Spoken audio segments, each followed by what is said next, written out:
I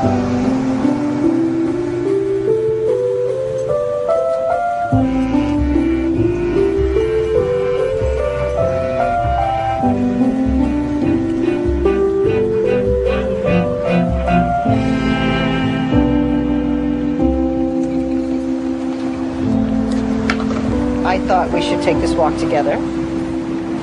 And one of the things I wanted to talk about was what it means for us to take a walk together.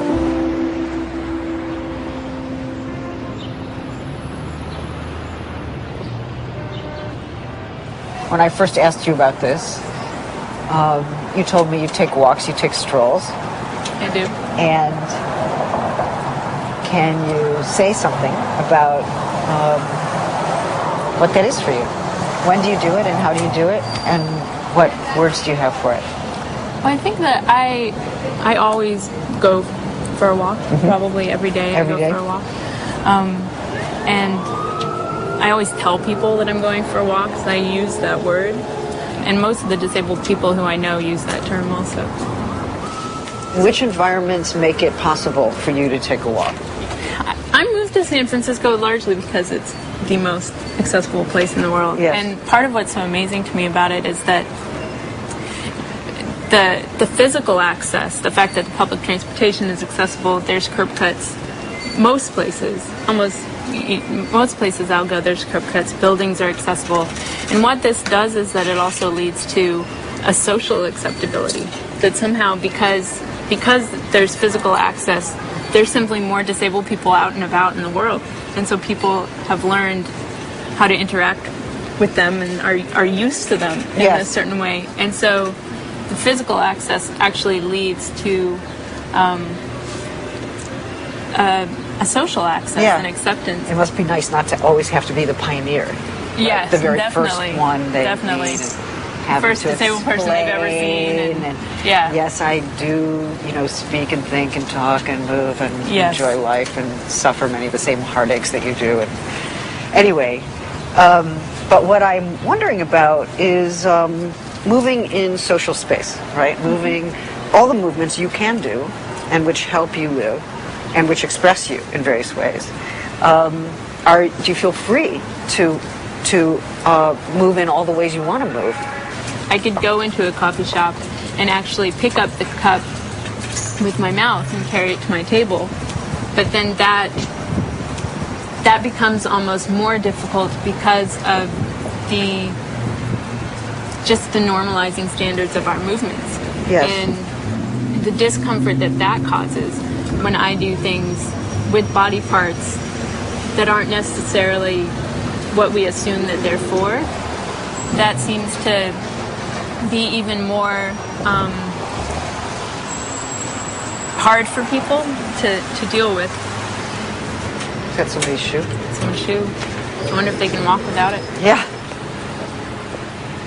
I'm just thinking that nobody takes a walk without there being a technique of walking. Yeah. Nobody goes for a walk without there being something that supports that walk outside of ourselves. Mm-hmm. And that maybe we have a false idea that the able-bodied person is somehow radically self-sufficient. Yeah. It wasn't until I was in my early 20s, about 20 or 21, that I became aware of disability as a political issue. And that happened largely through discovering the social model of disability, which is basically, in disability studies, they have a distinction between disability and impairment. Yeah. So impairment would be my body, my embodiment right now. The fact that I was born with arthrogryposis, which affects, or what the medical world has labeled as arthrogryposis. But basically that my joints are fused, my muscles are weaker, I can't move in certain ways, and this does affect my life in all sorts of situations. For instance, there's a plum tree in my backyard, and I can't pick the plums off the plum tree. I have to wait for them to drop or whatever. But then, and so there's that embodiment our own unique embodiments. And then there's disability, which is basically the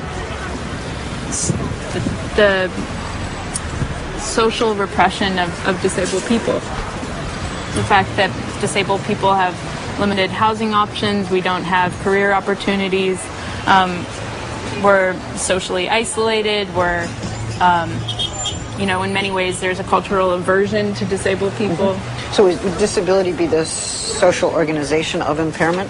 The disabling effects, basically, of society.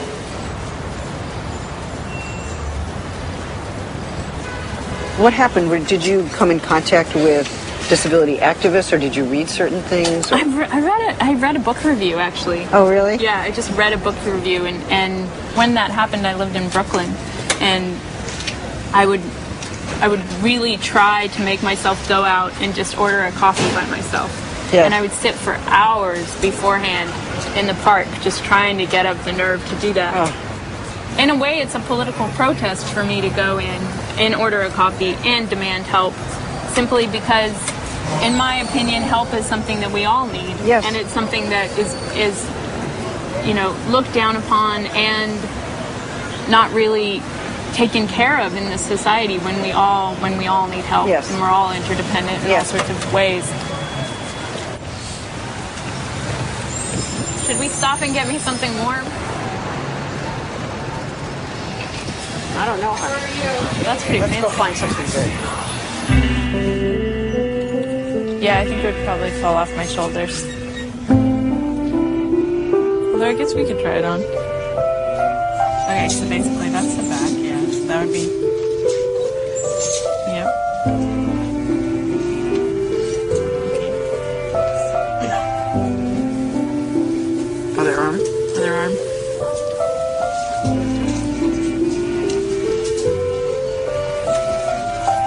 And I like it. It's stylish. It's very stylish. Okay. It's kind of, sporty and fancy. It's going to be a new show, Shopping with Judith Butler. For the queer eye. Maybe I can just get it while wearing it. Hey. Hi. We put the sweater on. Yeah, so we just I'm wanna actually buy wearing it. this one that I'm wearing. So it's by weight. Oh, it's by weight? Yeah. Can we I guess? could probably just do it for $4. That sounds Okay. good. Here you go. Can you eat the bills first and then bring the change? Oh, I just meant to. You just what? Yeah, I just can't hold both at the same time. There you go. Thanks. Thanks so much.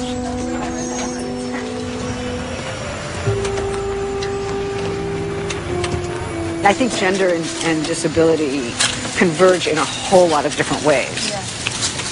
But one thing I think both movements do is get us to rethink what the body can do. There's an essay by the philosopher Gilles Deleuze called "What Can a Body Do?" And the question is supposed to challenge the traditional ways in which we think about bodies, right? We usually ask, what is a body, or what is the ideal form of a body, or, what's the difference between the body and the soul, and that kind of thing. Yeah. But what can a body do is a different question. It isolates a set of capacities and a set of instrumentalities or actions, and we are kind of assemblages of those things. And I like this idea. It's not like there's an essence, and it's not like there's an ideal morphology. What a body should look like. It's exactly not that question. Yeah. Yeah. Or what a body should move like. And one of the things that I found in thinking about gender and even violence against sexual minorities or gender minorities, people whose gender presentation doesn't conform with standard ideals of femininity or masculinity, is that very often it comes down to how people walk, how they use their hips, what they do with their body parts, what they use their mouth for, what they use their anus for, or what they allow their anus to be used for.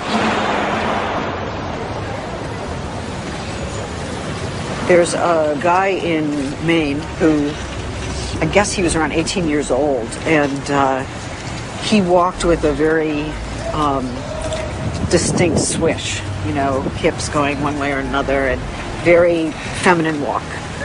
But one day he was walking to school and he was attacked by 3 of his classmates, and he was thrown over a bridge and he was killed. And the question that community had to deal with, and indeed the entire media that covered this event, was, how could it be that somebody's gait, that somebody's style of walking could engender the desire to kill that person? And that, that makes me think about the walk in a different way. I mean, a walk can be a dangerous thing. I'm just remembering when I was little, when I did walk, I would be told that I walked like a monkey. Oh. And I think that for a lot of disabled people, the violence and the sort of the hatred exists a lot in this reminding of people that our bodies are going to age and are going to die. And in some ways I wonder also just thinking about the monkey comment, if it is also a level of and this is just a thought off the top of my head right now, but just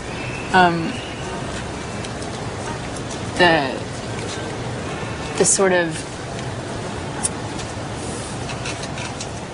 where our boundaries lie as a human and what becomes non-human. Well, it makes me wonder whether the person was anti-evolutionary. Yeah. Maybe they were creationists. Yeah, I don't. It's like, well, why shouldn't we have some resemblance to the monkey? I mean, well, the monkey's actually always been my favorite animal too. So actually, quite a lot of the time, I was flattered. Exactly. Yeah.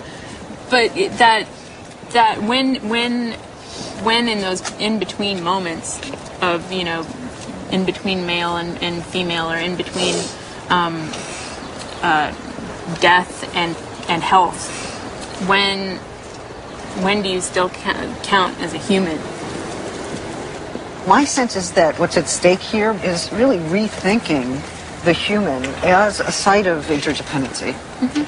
And I think, when you walk into the coffee shop, right, if I can go back to that moment for a moment, and you ask for the coffee, or you indeed even ask for some assistance with the coffee, you're basically posing the question, do we or do we not live in a world in which we assist each other? Yeah. Do we or do we not help each other with basic needs? And are basic needs there to be decided on as a social issue, and not just my personal individual issue or your personal individual issue?